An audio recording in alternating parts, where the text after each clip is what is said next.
Howdy and good day, geometry. It's rare that we have a Friday lesson, but quite frankly, folks, the distance formula is just too much fun to save until Monday, so we're doing it today. Like the midpoint formula, we use the distance formula to find information about 2 points on the corner plane. And in this case, we're looking for how far apart they are. Let's define distance.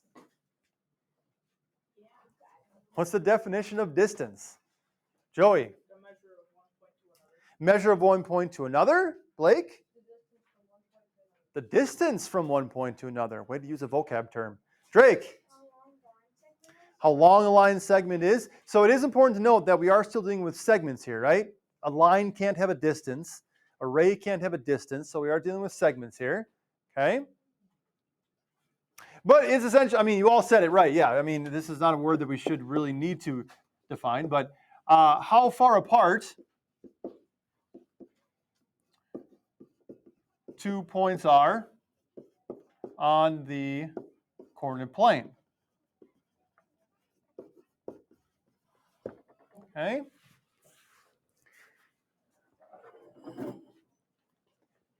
How far apart 2 points are on the coordinate plane. And we just finished a mini discussion on estimating versus guesstimating and how you can, to guesstimate, you are thinking before you make a guess. You think before you speak. If you're finding the distance between 2 points on the coordinate plane, what type of answer would you automatically know is incorrect? Such that if you got an answer such as this on a test, you should immediately go back and rework the problem because you know you made a mistake somewhere along the way. Blake? If you get a negative answer, right? A distance cannot be negative. Okay? There is no negative side to a ruler for a reason. You can't have a negative distance. So right away, know that we'll be dealing with only positive values here. Okay, positive values here. Okay, I mentioned the Pythagorean Theorem, which is something that you may or may not have some experience with. We're going to cover that in depth later on, but this distance formula is related to it. So if I remember, or if you remind me, when we do get to the Pythagorean Theorem, we can look back at this and say, oh, yeah, that's how it's related to that. But anyway, the distance formula is kind of a doozy, and it looks like this. It is the difference between your x values squared, okay, plus the difference of your y values squared. Okay, so how far apart your x values are, that number squared. Then how far apart your y values are, and that number squared. Those two added together, and then we take the square root of the whole thing. Yay! I can see some quadratic formula features here. Yeah. Okay. The baby quadratic formula? I don't know. Yeah, this is geometry. Something that students ultimately end up asking every single year is, why can't we cancel out our powers? Like if we're taking the root of two things that are being squared, why can't we cancel out the exponents with the root? Because, exponents and roots are opposite. And that's what we did in CO64 when you squared something or when you took the root of something. Why can't we do that here? Peter? Not because there's parentheses. Blake? Because math is very weird, but better than that. What under the square root sign makes it so that we cannot cancel out those exponents with the root? James? Nope, not because the 2 is inside the root. Joey? It's the plus sign. It's the plus sign. Yeah. It's the same concept as to why when we FOIL crab claw box, if you've got something like x plus 4 and you're squaring that, we've talked about why you can't just distribute that power in. It's because of that plus sign. You have to write it out, x plus 4 times x plus 4 to get that middle term. Same idea here. That plus sign ruins everything. Okay? We can't cancel them out due to that. Right? But there you go. Ta-da! And this will tell you how far apart 2 points are on the coordinate plane. So let's practice it, shall we? Good Friday activity. Okay? Here we go. Find the distance between the 2 points. Our first set is 9, 7, and 4, 8. Let me write the formula again above here so we have it. It's the difference of our x values squared plus the difference of our y values squared and the root of all of that. Let's plug numbers in. Here's our x1. I'll label them up above, actually. I'll give myself some more space. Here's our x1, our y1, our second x, our second y. So we've got x1 minus x2, 9 minus 4 squared. And we add to that y1 minus y2, 7 minus 8 squared. Okay? Now I'm going to break this down really step by step. So if you skip steps along the way, because you can do the math mentally, but I just want to make sure we get everything written out here. So our second step is going to be the root of 9 minus 4 is 5 squared. 7 minus 8 is -1 squared. Why is it okay that we have that negative number in there? We just got done talking about how you can't have a negative answer. We've talked in the quadratic formula about how you can't take the root of a negative number. Why is it okay that we've got that -1 there? Gino? Bingo. If you ever end up with a negative in your parentheses, that's okay. Because when you square that, it's going to turn a positive. So ultimately, we end up with the square root of 26, which is 25 plus 1, right? 5 squared, 25. -1 squared, 1. And the root of 26 is approximately 5.1. Of course, now that we've had an algebra unit on roots, and how to simplify roots, this is the answer that I would expect you to have. Root 26. If you can simplify it, you should, like we did in PO61, so kind of more practice with that potentially. If it's better to have a decimal answer for context, like if it says round nearest tenth or whatever, then you can use it. But your answer should be in root form. Yes, sir. So it's pretty much the exact same thing as the quadratic formula. You just take numbers and plug them into the calculator. Yep. And make sure you watch out for order of operations.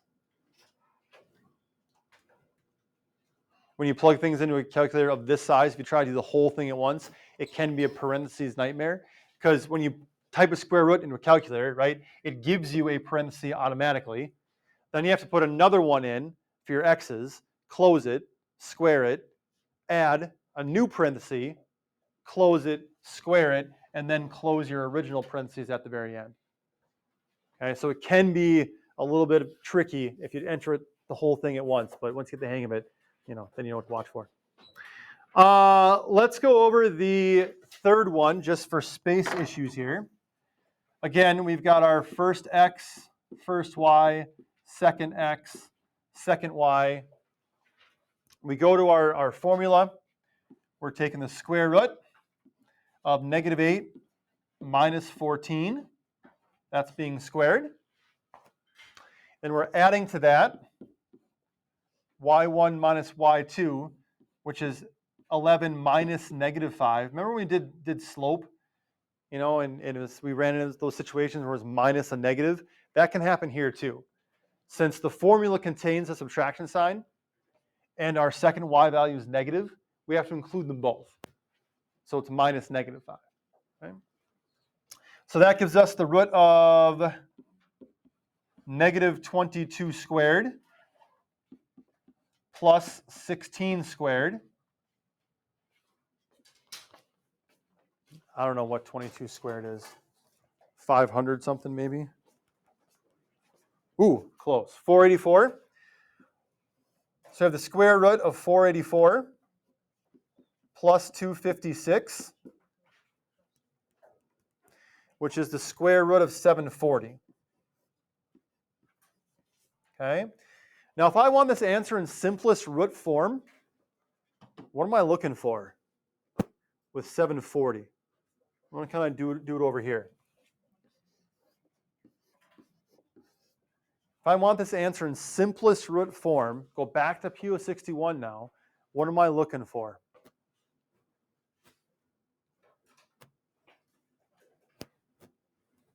What do you need to have to simplify a root?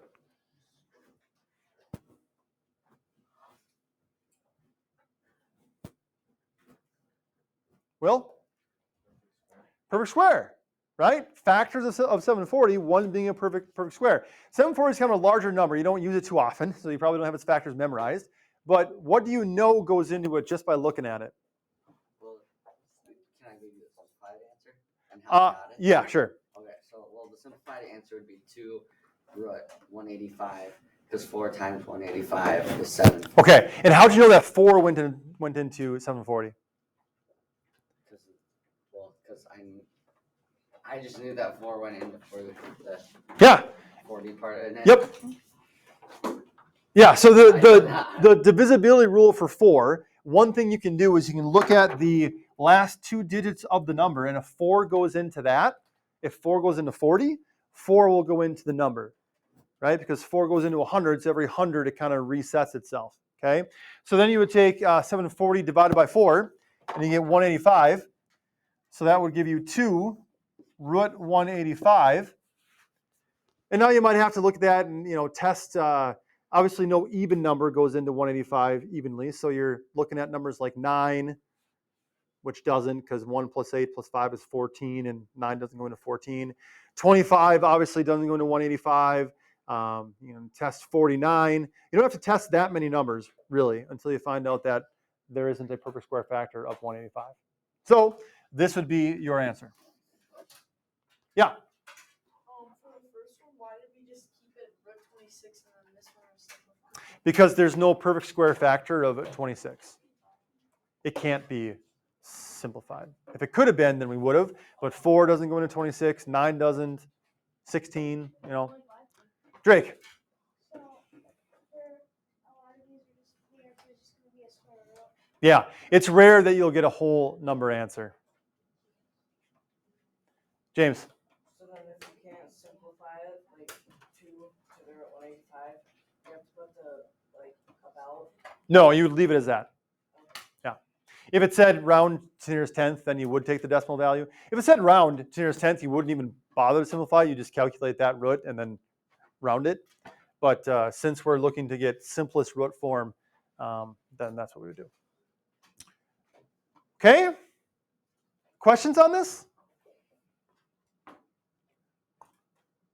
Okay. We're going to go the distance on this objective today.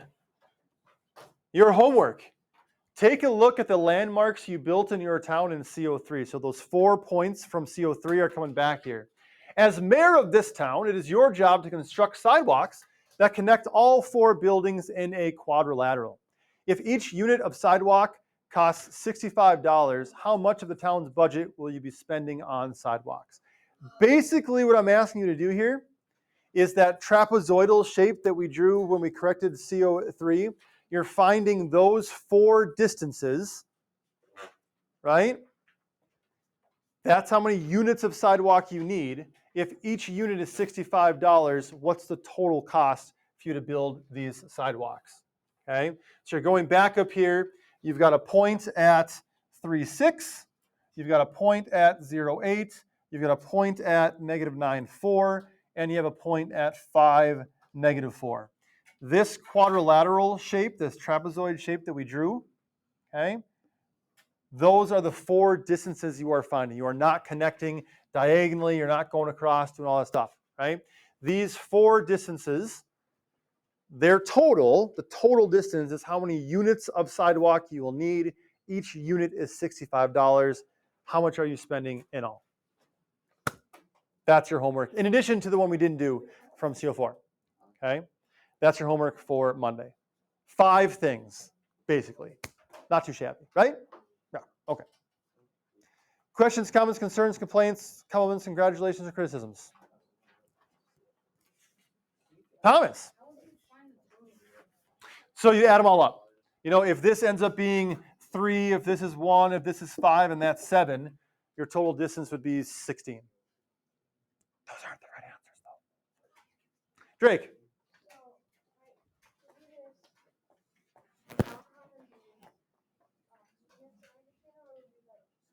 So if these were the answers, you would need 16 units of sidewalk.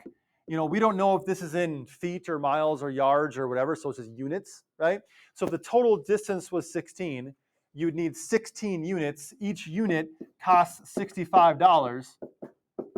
So what's your total cost? You add up all the distances. How do you find the distance? The distance formula is what you'd use. Yes. So in this one, you wouldn't be simplifying. You would simplify out to like you would always want to find the number. For this one, you're better off getting a decimal value for and rounding it nearest hundredth is the standard result. I mean, you could keep them as exact values and use your calculator, but I will also accept rounded to nearest hundredth for this. Okay. Other questions? Gino, Do you accept rounded ones? since you're coming up, you're using these to find a total price. You could either round them to nearest hundredth, or you could keep them as roots and use your calculator to get an exact answer. Anything else? All right, folks, due on Monday. Let's play the number game again. You're on a hot streak, a 1-game winning streak. What's that? It's homework. Yeah, it's homework. Once you do your assignment, get the number game. That's how math.